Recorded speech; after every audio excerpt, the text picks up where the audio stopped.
వందల కోట్ల రూపాయలు సంపాదించిన వ్యక్తి ఆ వందల కోట్ల రూపాయలు ఖర్చు పెట్టి ప్రస్తుతం మన ఎన్నికలలో మనకు వ్యతిరేకంగా పనిచేయాలని అందరినీ డబ్బులు పెట్టుకుంటున్నాడు.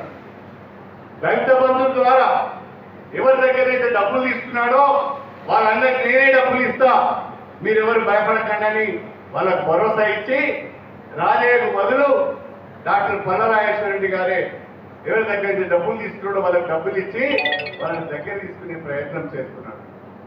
ఈ డాక్టర్ పల్లరాజేశ్వర రెడ్డి కూడా నా పైన విమర్శలు చేస్తున్నాడు. రాజేశ్వర రెడ్డి, నీకు వందల కోట్ల ఆస్తులు ఉంటే ఉండొచ్చు, కానీ నీకు నన్ను విమర్శించే స్థాయి నీది కాదు. నన్ను విమర్శించే స్థాయి నీకు లేదు. నువ్వు ఎంత అవినీతి పరుడవో, బీఆర్ఎస్ పార్టీని అడ్డం పెట్టుకొని వందల కోట్ల రూపాయలు ఏ రకంగా సంపాదించినావో నాకు తెలుసు. అంతెందుకు మన వేలేరు మండలానికి, మన చిల్పూర్ మండలానికి గోదావరి జలాలు రాని ప్రాంతాలకు తాగునీరు అందించడానికి 104 కోట్ల రూపాయలతోని ఒక ఎత్తిపోతల పథకం వస్తే ఆ కాంట్రాక్టర్ దగ్గర పల్లారాజేశ్వర రెడ్డి గారు కమిషన్ తీసుకున్నాడు అని సభావేదిక ద్వారా నేను చెప్తున్నా.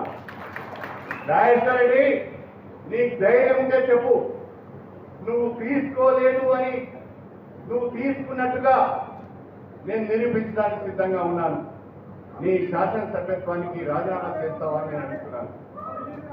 అదే ఎత్తిపోతల పథకంలో నేను ఒక్క రూపాయి తీసుకున్నట్టుగా నువ్వు నిరూపిస్తే నేను ఇక్కడే రాజీనామా చేసిపోతానని చెప్పి పల్లారాజేశ్వర రెడ్డి గారికి సవాలు ఇస్తున్నా. పిచ్చిగా మాట్లాడదు. నీ బ్రతుకు నాకు తెలుసు, నీ దుర్మార్గం నాకు తెలుసు, నీ అవినీతి నాకు తెలుసు. నీ లెక్క ఏమైనా ప్రభుత్వాన్ని అడ్డం పెట్టుకొని ఒక యూనివర్సిటీ తెచ్చుకున్నానా? నీ లెక్క ప్రభుత్వాన్ని అడ్డం పెట్టుకొని నేనేమైనా మెడికల్ కాలేజ్ తెచ్చుకున్నానా?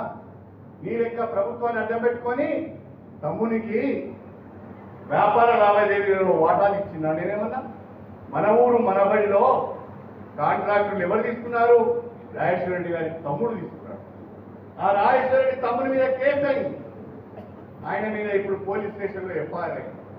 ఈ ప్రబుద్ధుడు పల్లరాజేశ్వర రెడ్డి కూడా భూ కబ్జాలకు పాల్పడ్డాడని, మా భూమి అక్రమంగా ఆక్రమించుకున్నాడని వాళ్ళు వెళ్ళి పిటిషన్ వేస్తే ఈయన మీద కూడా కేసు అయింది. పల్లరాజేశ్వర రెడ్డి ఒక దొంగ, రాజయ్య ఒక దొంగ, తోడు దొంగలు వస్తున్నారు సుమా, జాగ్రత్త అని చెప్పి నేను స్టేషన్ కన్పూర్ నియోజకవర్గ కాంగ్రెస్ పార్టీ కార్యకర్తలకు, ప్రజలకు ఈ సందర్భంగా చెప్పదలుచుకున్నాను.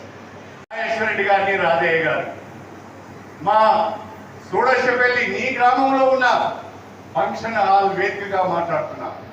నీ దగ్గర సమాచారం ఉంటే, నేను అవినీతికి పాల్పడ్డట్టు కానీ, ఎవరి దగ్గర నేను ఒక 10 లక్షల రూపాయలు తీసుకున్నట్టుగా కానీ నీ దగ్గర సమాచారం ఉంటే బయట పెట్టు, సాక్ష్యాలతో బయటికి రా. నేను జిల్లా ప్రజలకు క్షమాపణ చెప్పి రాజకీయాల నుంచి తప్పుకుంటా. లేకుంటే మీరు చేసిన అవినీతి, దళిత బంధు పథకంలో రాజయ్య గారు చేసిన అవినీతిని, దేవాదుల లిఫ్ట్ ఇరిగేషన్ స్కీమ్లో మన ప్రాంతానికి తాగునీరు అందించే స్కీమ్లో మీరు చేసిన అవినీతిని నేను నిరూపించడానికి సిద్ధంగా ఉన్నా. శాసనైతే సవాలు స్వీకరించండి, లేకుంటే నోరు మూసుకొని కూర్చోండి, పిచ్చిగా మాట్లాడొద్దు అని చెప్పి నేను హెచ్చరిక చేస్తున్నాను.